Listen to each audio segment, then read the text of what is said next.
So we'll move on. The machine will let me. Would you like to next? No, it's. Are we using the mouse? I thought we were using. No. Okay. Okay, I like again. I'm just going to check something. Yeah. Okay.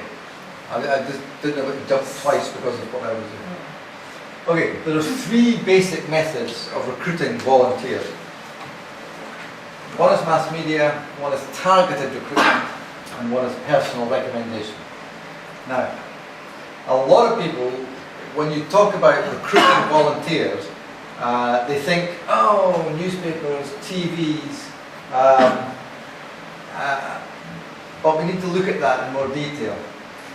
Having a mass media approach, so putting something in the national newspapers or putting something on the TV, is okay if it's a simple appeal for volunteers.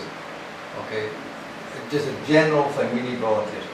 You will get huge numbers, and depending on the country you do it, but I think even in Malaysia, if you put it on the TV, you would get hundreds of thousands of people saying, I want to turn up. The motives of the response, of the people who respond, can be very, very variable. You get 100,000 people registering to be a volunteer, but then you don't know why they're registering to be a volunteer. And we found, studying other, where there's been mass appeals for people, looking at the background of who's volunteered and why they volunteered, we have taken that about 40% off because they had criminal records. And, you know, it's also extremely expensive. So mass media volunteering is not necessarily a good route. It's okay if you want huge numbers of volunteers. Like, for instance, if you say, okay, we want marshals for the Formula One races in Sebang, Everybody's jumping. you'll get 100,000 volunteers. And it's okay for one-off events. But their commitment tends to be low. And you need a huge number of staff. If you're going to put something on a TV or the radio, you need to have like 20, 30 people answering phones, filling in questionnaires. It's an extremely expensive way of getting volunteers. It's probably not a route that e-homemakers or Lupus Association would think about going down, but some of the big organisations that we've trained have thought about this. So what we want to look at is targeted recruitment. So that's what we're going to look at. The first thing you want to do as an association is sit round at a table like this and make a list of the jobs that you want done by the volunteer. Okay? And then decide if you want someone who's going to make baskets, then you need certain skills. If you want someone who's going to type on a computer, you need computer skills. If you want someone who's going to do your accounts, you need accounting skills. So, first of all, you make a list of what you want, okay? And this begins to answer your question about when a volunteer walks in your door and says, I want to volunteer, then you're ready for them. Because your organisation has thought out what you want the volunteers to do. And then you need to ask yourself, where are the volunteers going to fit in? Who's going to supervise them? Where are they going to be in the office or out in the city or out in the field? You know, what are your volunteers going to do and how are we going to manage them? So before you start your targeted recruitment, you've got to know why you want volunteers. Because once you start putting out feelers, people will arrive and they'll say, I want to volunteer. What do you want me to do? And you have to have an answer. If you don't have an answer, they'll walk away. And that's why that's one of the reasons you don't get volunteers. So, I've just scoped this up. A basket seller, you break it down into two things. So you want somebody who's going to sell baskets, okay? Now you may disagree with this, but I think one of the essential skills, well, they've got to like people. You're not going to have a grumpy basket seller. Okay. they've got to have patience, they've got to have energy because they're going to have to stand behind the stall for whatever, 6 hours. 10 hours. 10 hours, okay. Remember, you've got to be nice to your You've volunteers. lost your volunteer right now. What happened? I'm away with you. What happened to being nice? And I think, I might be wrong, you've got to be numerate, you've got to have someone who can handle cash. What are the desirable skills? Well, if you've had someone who's been selling stuff before, that's desirable, but not essential. Okay. Language skills, they've got to speak Mandarin, Hokkien, Bahasa, English. Okay. Disqualified. Well, I don't know. You tell me. I'm just guessing here. And I think it would be useful if you've got somebody who can set up tables. What else? What else is essential for selling baskets?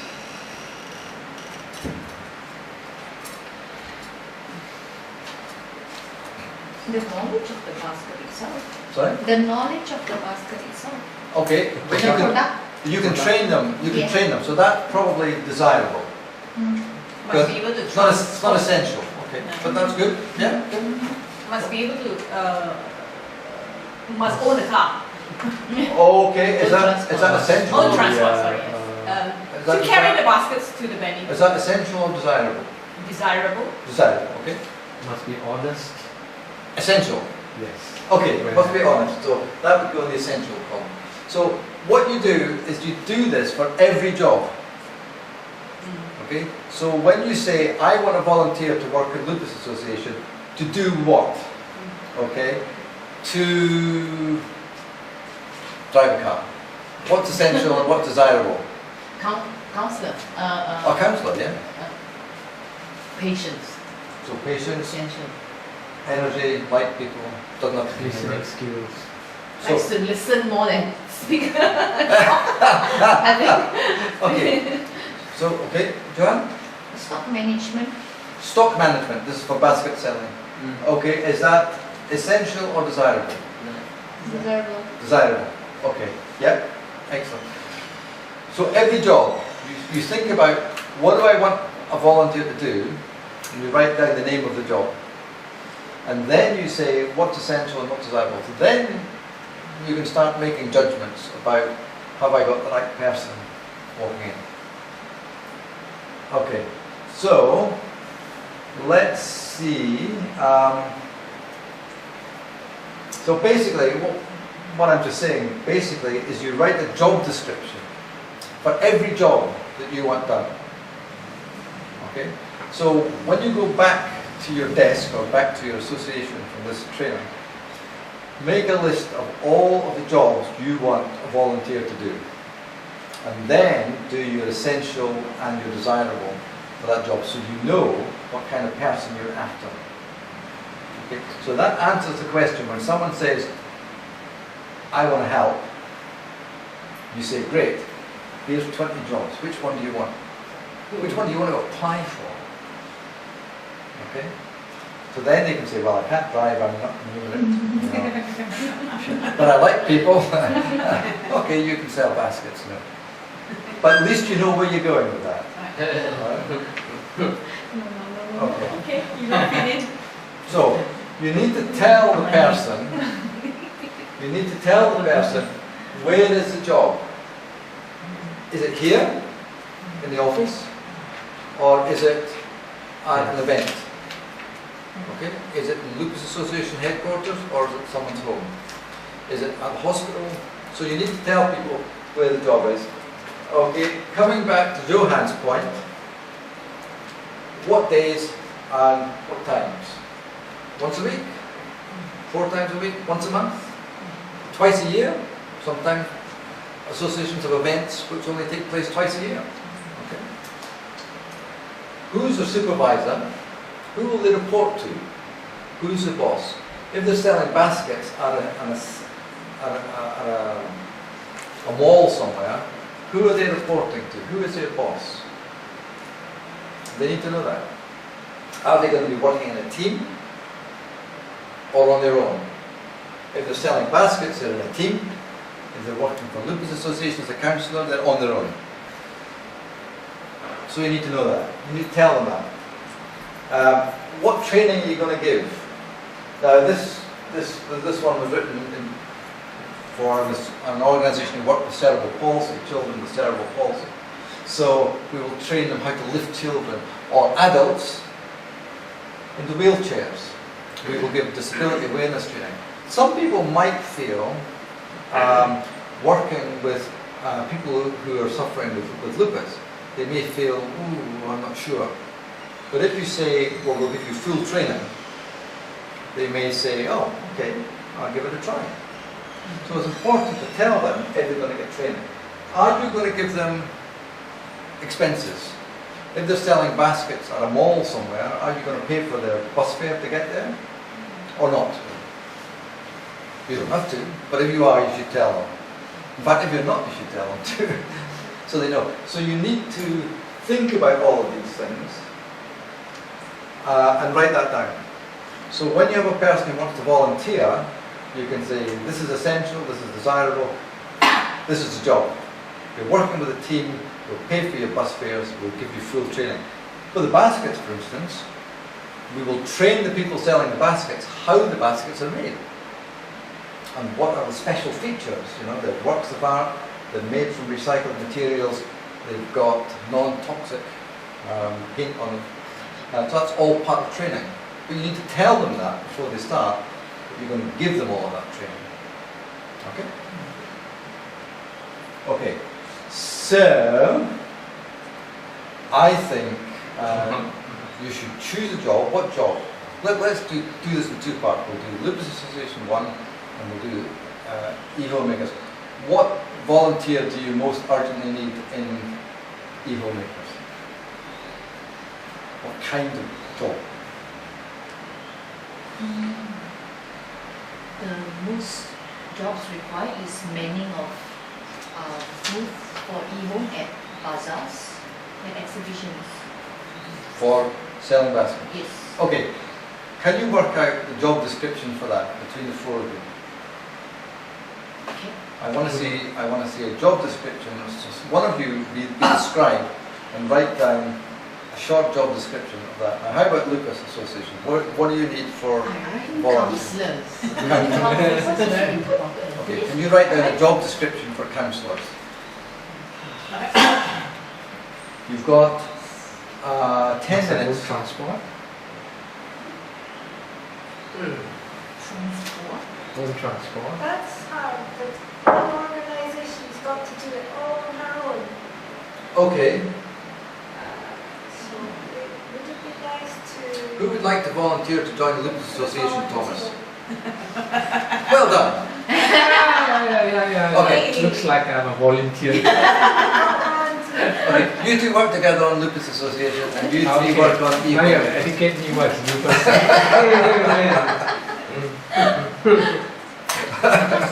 Yeah, just from my brochure isn't there? Okay, SLE stands for systemic lupus, and epidermolysis is in short lupus. Okay. It's called systemic. Systemic is because it affects many parts of our organs. Lupus is an autoimmune disorder. Okay. Where one's own immune system Breaks down. attacks back the body. Attacks back. So, and it's called systemic because it will start probably with a rash here. Rashes is our logo is a butterfly rash. Then it can affect the kidneys. It can affect the heart. It can affect Then it begins it breaks down everywhere. bit by bit, yeah. Not really break down. It will affect certain areas when they call it when the lupus activity is hormone is higher. So they have to take medication. And the basic medication is actually steroids. We've got the funny names like paracetamol, but it's actually steroids. So depending on how bad is the activity, then how many pills the doctor will advise them to take. So once Is the attack periodical once a while or is it? yeah, it's once a while. So this is called a lifelong disorder. Lifelong illness. There is no cure for it. But a person can still maintain a good life. With medication. Yeah, medication suppress the immune system. So when there are times when in remission, nothing happens. Sometimes we don't take care of ourselves. It starts So stress can cause people to flare away. Okay. And that's why insurance can keep away from the sun. Okay. Yeah, that's why they have a logo the umbrella. And we have once a year for walk pilot. Breathing walk pilot. To create awareness that because patients have to stay away from the sun. Okay. And 90% of the sufferers are women. Okay. Because apparently there's a particular Y chromosome there. I don't know that. Alright. So it's actually affects more of childbearing age. Right? And we do have also a young patient as young as 7 or 8 years old to be diagnosed with SLE, or as old as 60 or 60 plus to be You mean diagnosed. it suddenly occurs or? Yeah, it's suddenly occurs. It's not very suddenly so because of the symptoms. The symptoms are very, very familiar symptoms with other things. It could be joint pains. Joint pains probably that you read gout or arthritis and all that. But after that, they will go to something else, and then they think, oh, you got kidney is some problem, you know. Then you go to something else in the heart, you know. So you face a lot of problems. yeah, the difficulty in diagnosing it is itself a problem. So when you have a series of things happening, you have rashes, you have joint pains, and so on. If a good GP knows this kind of thing, they will write and refer this patient to rheumatologist. Rheumatologists are specialists dealing with autoimmune disorders. And then they get a proper diagnosis. So when you begin to talk like this, when you look for volunteers, what do you look for? I mean, I just joined the company 1 month old. So for my para counselors, I found out that we have one who has a daughter when she was 8 years old. The daughter is 8 years old. Suffered with SLE. Now the daughter is 30 years old already. So from time she was with the doctor and all that, she found out more and then she came to be a volunteer. She's now our counselor, one of our counselors. We have another volunteer who herself is a patient. Most of them 19 years old. And when she got that disorder, she managed to live her life and got married and got 3 healthy children. Now the youngest is already in college. Is it hereditary? It may not be. Sometimes it may be, sometimes it may not be. It's not necessary, yeah. You cannot, you may jump a generation that may not. They cannot confirm at the moment. Or why it occurs? Why it occurs? Still do not know. So what the research I found out is that there is a particular Y chromosome that sparks this up. But it may be there if it's not known. For example, apparently I just found out there was a case, I'm not sure whether you can remember, an NS girl, went to NS. So whether in Pahang or what, she went, almost there's nothing on, but she went to NS. Then suddenly, And she felt uncomfortable, and said, not well. But the officer sent her to the hospital to make a check, nothing wrong. So we refused her. They refused to give her offline. So she started to the sun and do all the things. And she collapsed. And it was found out that her hair was drooping and the skin peeling off like nothing like wax, that kind of thing, you know. So she was lucky that it was, we call it a mysterious disease, but found out it's actually lupus. Things like this. So project. Yeah, so it's not very well known at the moment, but it's because the problem is we don't know what caused it. So I think that unless the person has got relatives like that or patient themselves, then they become a cancer. Misty was Misty, the one who died, my previous secretary. How are we doing? Sales transactions. Okay. Let's take down everything. 2 minutes? Job description. 2 minutes. I suppose compassionate isn't it compassionate? Just have to be very compassionate, sympathy. Sales transactions. To be a counselor. In fact, to be a counselor also, it does not have to be SLD also. Anything requires a very good listening skill. To have a sympathetic ear.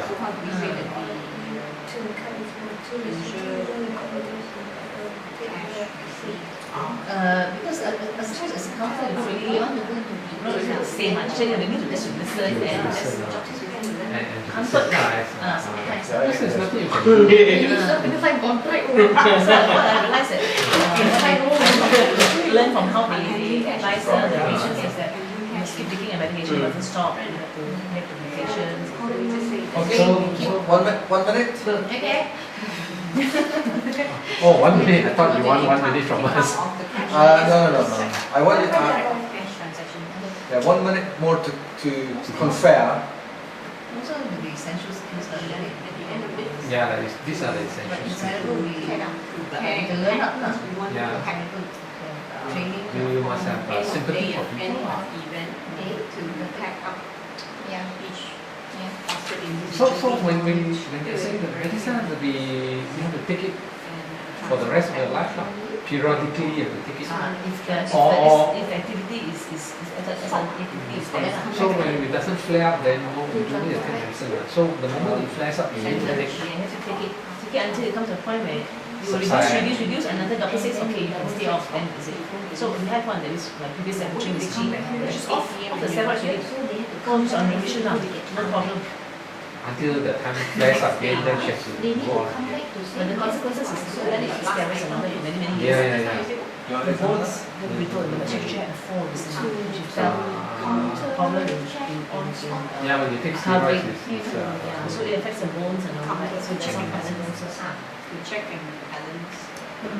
Hand So over, what else? What hand else? over, quality check, quality check, quantity check, quality check. So he submit, then he sold. Okay. Okay, everybody ready? Yes. What I'd like to do is each team to write it on the board. Okay?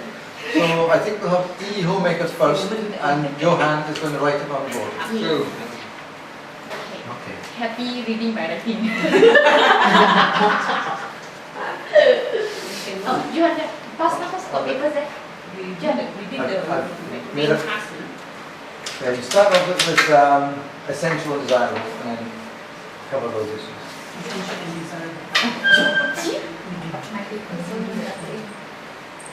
So desirable is knowledge that will be given by training. Yeah, willing to learn.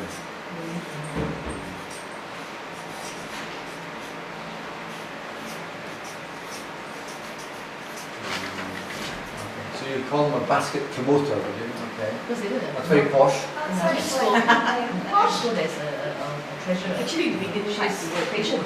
And she tried to do But it. they go She couldn't take it. you know, to have this She mindset. couldn't take it. I mean, when you hear the patient, she couldn't take Yeah, it. so So we call it she representative. couldn't make a faster Something like that. Ambassador is Just not very much. Ambassador, that's very posh. Yeah, So touch, so Emotional. involved, you see. So In fact, being a counselor is not easy. And I read to you lah, okay? This is teamwork. Teamwork. Yeah. This is what happens if you've got handwriting that's like mine. Okay? To pick up. so desirable is knowledge, means Baskets of then Uh, desirable image. travel. so, So even you can check the clinic lah, you go to the hospitals. Okay? To display.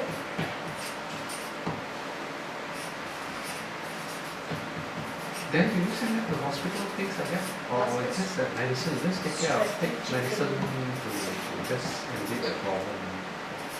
Yeah, you know, take medicine, So I monitor the Facebook, so we like support group, right? So a lot of patients then will share, they will say, oh, I'm just diagnosed 2 months ago, and then this person will just say, okay, you know, I've got this problem, I've got this, broke up, So how to then, solve it? another person will say, this is how it is already here, it's, you know, you do this, you do that. Another patient will help to support. Then another will say, okay, yeah, you have to be more patient, you have to drink this, maybe you don't know what, and then things like that. You can. So you have eyes, something that, oh, my husband is this, suffering, then eyes is getting blur, then you come back, what else need to do, you know, so difficult to see him like that, and then how they use our emotional support. Alright, fine. And distribution of flyers.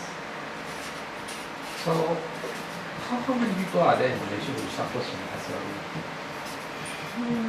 Is it a lot? It's not many, I mean, Accountable for sales transaction. 76 something like that, 76. So, It's still relatively new. exactly. No, not really. I know Lucy. Lucy, Lucy, she's the one that's actually 19 years old, she was diagnosed. But it was only basically at that time she relapsed and all that because she worked too much, over stress and all that. She relapsed on coma. She went in coma, she lost her memory. She had to slowly train herself back, and now she's normal. You know what she's from white young dark skin.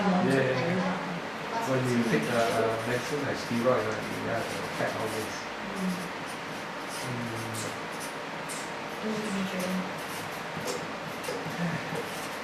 Like I said lah, you know it's 10:50 lah. Thankfully, yeah.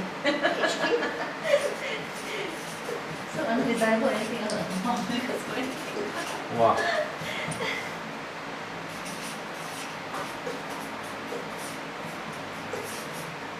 To check and balance stock with cash handover.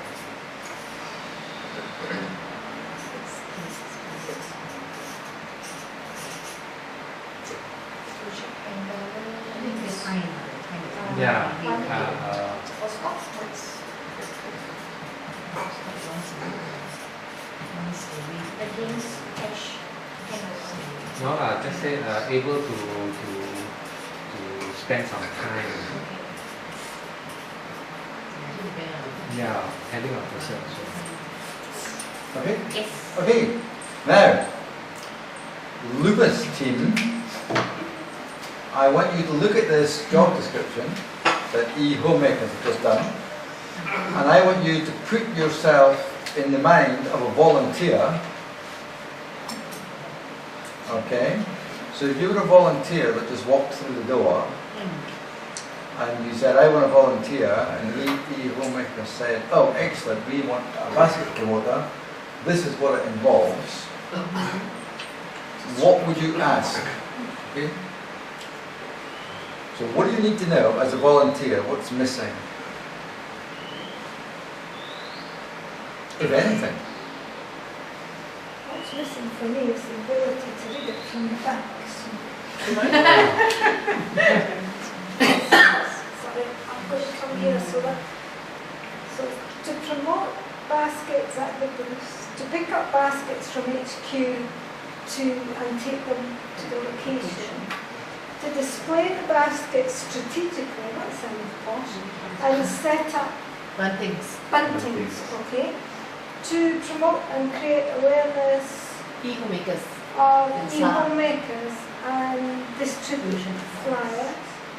Accountable For sales transactions, keep track of cash transactions, pack up stock individually and transport that to HQ, check balance and quantity of stock against the cash handover. Okay, now you're the volunteer. What do you want to know?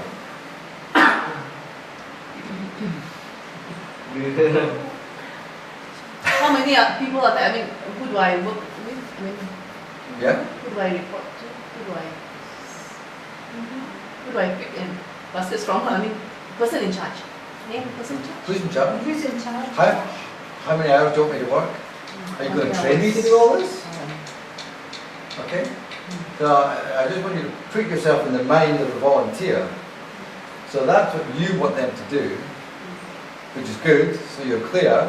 That's quite a crisp job description. The volunteer has at least that many questions.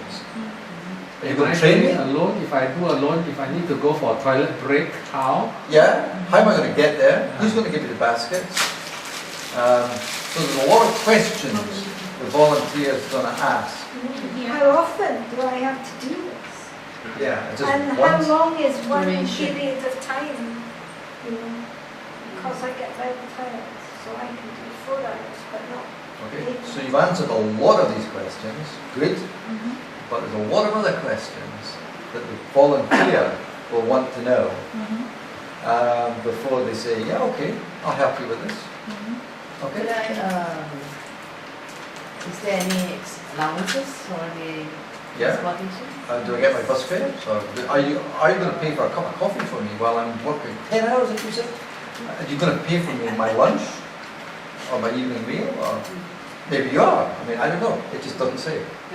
Okay. And I may be happy not to have that paid for. Yeah. So you maybe don't have to. So that's good. That's good. You know what you want the person to do, which is a major step forward. Most organisations don't even have that. But there's a lot more you need to clarify in your own mind before you speak to volunteers. Okay, Lupus Association, you're up now. We want to see your job description. And e-homemakers are now going to be the volunteers, and they're going to do your job. Oh no, depending on your job description. You have a cup for water? No. No, sure. We've got coffee and tea coming in about 5 minutes, and snacks. Do we have? We do. Gee. Good. Honestly, I we do. said, Eco provides coffee. Oh, not tea?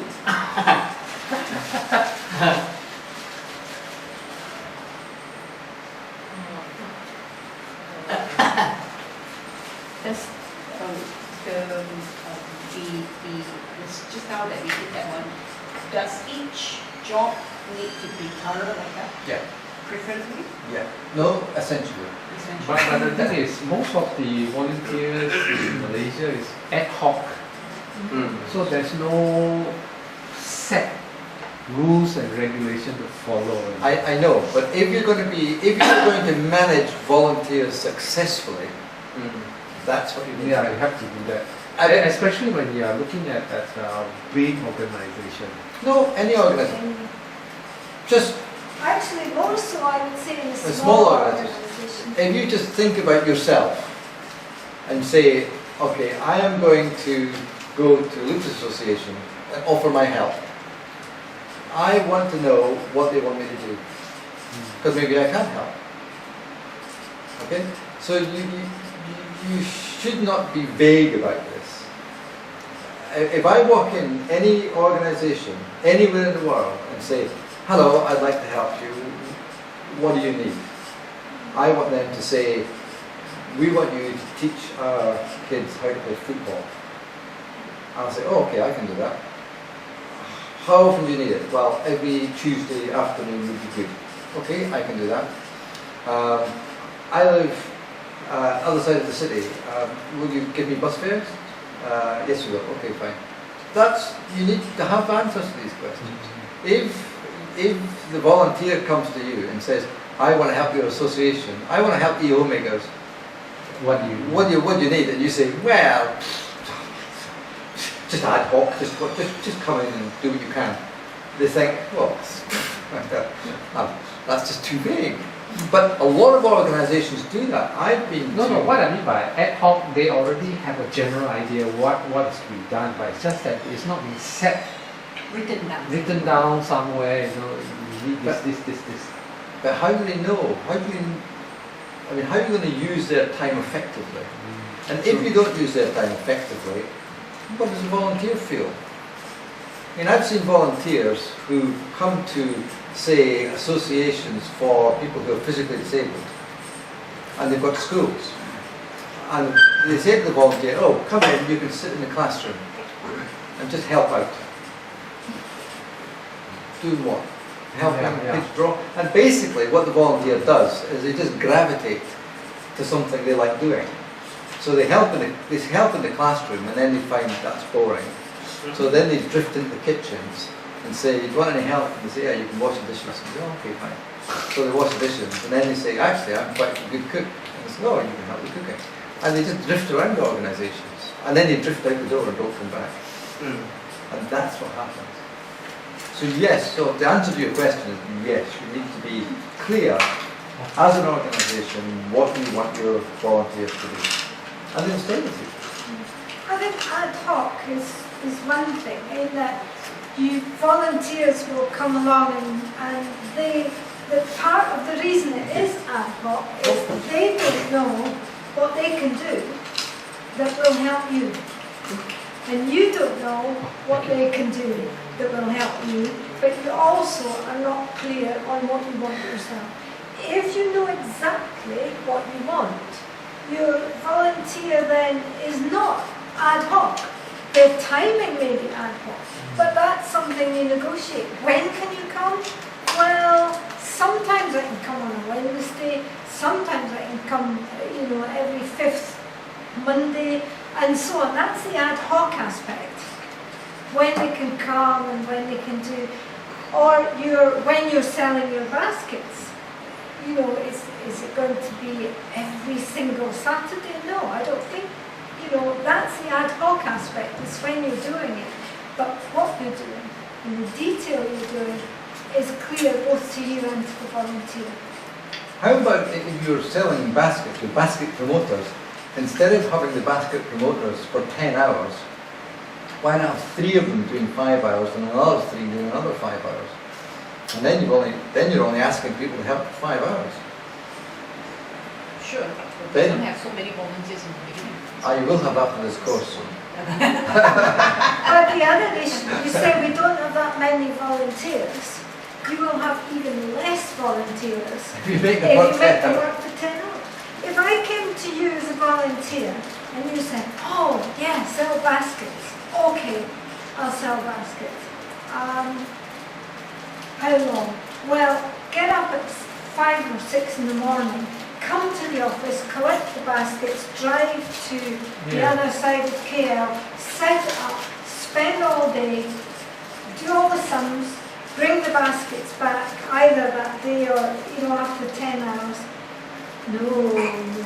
Do it once. Once. I will do it once and I'll never do it again.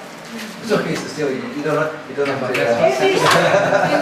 you Okay. say to me, well, come for a couple of hours. But can I just say this? But a volunteer shouldn't be saying that, okay, I'm gonna do this, I won't do that. Why not? They're volunteers. No, but volunteers Yeah, won't volunteers. say, I will do this and I won't do that. They will say, okay, I will do it, and then it won't come back. Mm. If they don't like it, they won't Yeah. come back. They'll do it once and then again. So that's another thing for after Okay. coffee break. Now, you're all volunteers. Look at what Cecilia's put up. What questions? Well, essential skills: compassion, patience, good listening ear, empathy. Okay. Desirable, willing to learn. Good. Knowledge of SLE. Councils need to provide counselling to patients at clinics and hospital. So you know you're going to be working in hospital on your own, probably, once a week or twice a week.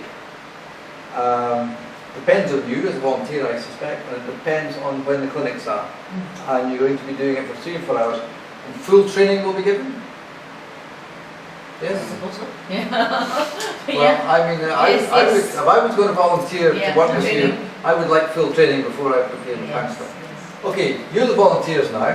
What are we counseling on? What questions are you going to ask Cecilia? What are we counseling on? What are you counselling on? What kind of counselling? I don't think it's more on counselling, I think it's more on listening.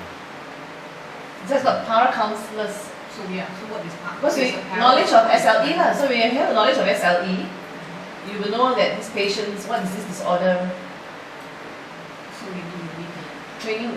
train a little bit more of what. Yeah. So to get volunteers, you're going to need to say full training will be given, because you won't be dropped in at the deep end. Yeah. You will be trained and checked that you are a good counsellor before they'll let you out. Yeah. So that's good. Will I be counseling a group of people or will it be like a one-on-one counseling? Okay, good question. Yeah. Okay, Johan, questions? You sure? Yeah. Okay. So you see the sort of thing. We're just trying to get you. Yeah. So you've got to think. Put yourself in the mind of the volunteer. Okay. Okay. Next question. Okay. What's the next question? Where's the coffee? Where's the coffee? No coffee. Okay. Coffee break.